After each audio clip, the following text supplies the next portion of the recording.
All right, so here it is. We have this is called the laboring zone, right? What does it say? It says, in this zone, there are factories of laundries, sweating, sewing, and arts. Through the labors of the prisoners, the military units gain profits for their own benefits.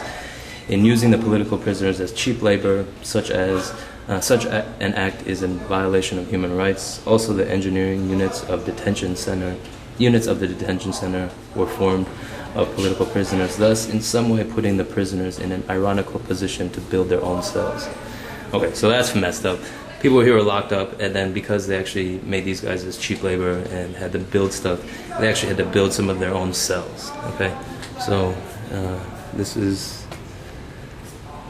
the area, right? This is where some crazy shit went down, right? We're talking about Taiwanese history. This is Taiwanese history, right? And this is a part of Taiwanese history that maybe, we don't want to think about, we don't want to see. And the KMT definitely doesn't want us to remember. KMT definitely do not want the Taiwanese people to remember this period of 50, 60, this period of like 30, 40 years, longest period of martial law ever, okay? Just think of how many Taiwanese people, just think of how many thousands of innocent Taiwanese people, just because they wanted to say they're Taiwanese, just because they wanted to come out and, tell the world that we are not Chinese.